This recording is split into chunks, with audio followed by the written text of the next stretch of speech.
This is the scariest video I've ever made. It's of my own case as a child while being locked in my room. This is from the 911 call. If you don't know my story, I had been being kept locked in except for a few minutes every morning and evening. I'd be let out to go use the real restroom and to empty my bucket. I used the rest of the time. And on the evening of April 3, 2006, during my evening let out, my mom let me take a shower, and when I came out of the bathroom, there was no one there guarding me like there usually was, and there was a cell phone laying on the side table in the living room, and I grabbed it and I dropped it down the front of my dress. I was a Holdeman Mennonite, so there was elastic around the waistband. It was one of the required features, so I remember pushing my stomach out against the elastic, hoping that that would help stop the cell phone from falling down. And then my mom walked around the corner from the kitchen and walked me back to my room and locked me back in. I waited until everyone in the house fell asleep, and then I dialed a hotline number in the back of a Chicken Soup for the Soul book, and they contacted 911. On all these documents I'm about to show you, I will say I have blocked out all names except for my own, and other identifying information such as badge numbers, which is what was right here. There's a good look at that first sheet. You might be surprised to learn that I did in fact not tell the hotline person that I was being locked in my room, because at that point so many people had told me it was fine, it was legal, and I was bad. So instead I told them this, and that is the reason they came. I was extremely depressed. Police found me locked in that room, and I could hear how confused they were over it, and they were screaming and yelling for the key. They didn't arrest my parents or treat my room like a crime scene at all. In fact, they never even wrote a police report. They took me to the ER, and although the ER no longer has the medical records from that, they did have a place called Youth Villages come and assess me in the ER, and they still had records. Before I move out of the way, I am really ashamed of this. At this point, I still had no idea the police had not even bothered to make a police report or anything like that. And I was so deeply ashamed for anyone to find out about that bucket I had to use. Like, literally no one can know, okay? I'm gonna read just a little bit from up here for you. She stated that in response to her leaving home without permission on more than one occasion, her father screwed the lower sash shut, and following another runway, screwed the upper sash shut. So that proves, like I told them, that my windows were sealed shut. She states that he also put a deadbolt lock on her bedroom door with a thumb turn on the inside. Why anyone would even believe that, I have no idea, because why would there be a deadbolt on someone's door if there was a thumb turn on the inside? And plus, police had been in that room and knew that there wasn't. Anyways, if you want to read this whole thing, you can pause now. Here's another Youth Villages paper, like it talks about, at the bottom, me having been in the Mennonite community, being excommunicated, parents refused public schooling / no education provided, limited by rural and religious isolation, child claims father made family flee another state without belongings, which is true, run away, because, I was clearly not all right. After the ER, I was taken to Peninsula Hospital. This is one of the psychiatrist's notes from there. His handwriting's really difficult to read, so I'm just going to read like what I think it says, but feel free to decipher it. Patient states she doesn't want to go home because she feels she in jail at home. Patient states parents lock her in her room during nighttime. Patient states she cannot go outside during daytime. Patient states she has no friends. She cannot go to school. Patient denies SI / I don't know, something. No something. Hallucinations. Patient states she doesn't feel safe at home. Patient refusing to tell me why she doesn't feel safe at home.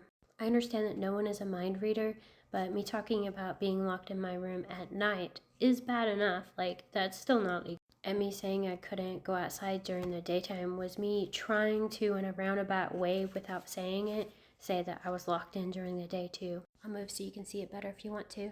This one is about me finally disclosing some of the things that had been done to me by my dad. I really don't feel like reading it. You can pause to read if you want to. And this is the number one most important one because it's my mom talking to DCS about the locks. It says, she stated Mr. Blank, well, my dad's last name, changed the locks on the doors and put in a security system while the family was gone. Pause to read that if you want to. A few years ago, my mom told me that my dad had written up a script and given it to her. Like, that's what she called it. She called it a script. And she was to go to the hospital and DCS and tell them exactly what he had told her. Myself and my 3 brothers were put in foster care, but after the first court hearing, my brothers were sent back. I'll read parts of this to you, but if you want to pause to read the whole thing, go ahead, do that now.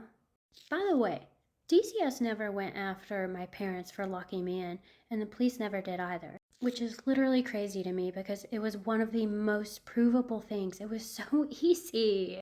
I'm just going to kind of skip around through this. The children and their parents were at court. The father did not have any contact with Hannah. The family had a great deal of people with them that appeared to be members of the Mennonite community. Several people came up to speak with Hannah, and she would jerk away from their touch. She did not talk with her mother. Hannah did talk to her brothers. The boys were allowed to go home, and Hannah was to remain in custody.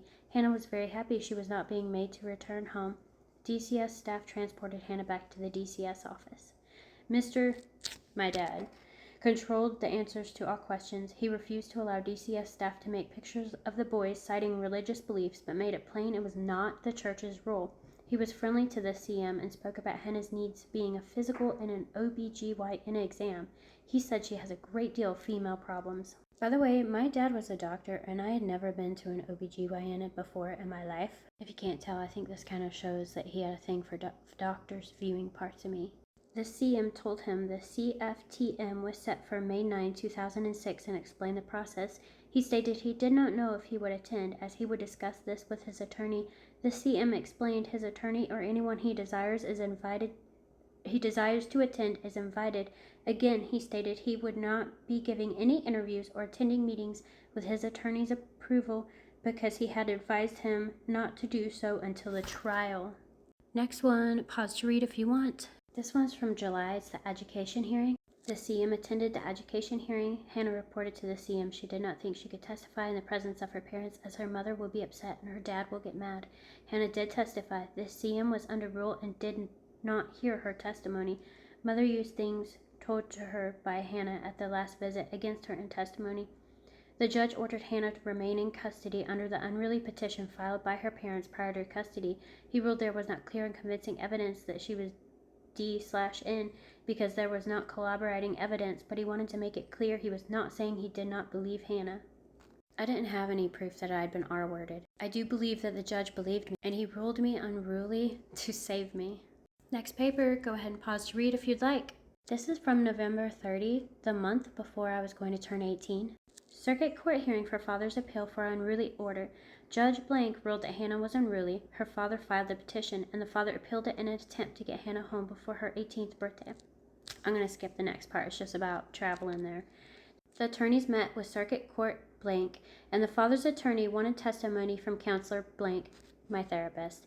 But she was unable to attend and sent an affidavit. Therefore, Judge Blank put off the hearing until January 2007, past Hannah's 18th birthday. Mr. Blank, my dad, became very angry. He addressed the court and demanded his appeal be dropped, and he fired his attorney. He was yelling he wanted Hannah home prior to age of majority. He does not want further court action after her birthday and was very loud. The judge denied his efforts and stated he was not dropping the appeal and there would be a hearing. The judge literally knew I was turning 18, and he used my counselor as an excuse in order to keep me safe and protect me until I had time to turn 18. I'm going to skip down a bit more. The court officer requested we remain in the courtroom until the Blank, my parents, left the premises, as he was in the lobby waiting for Hannah and I to come out of the courtroom.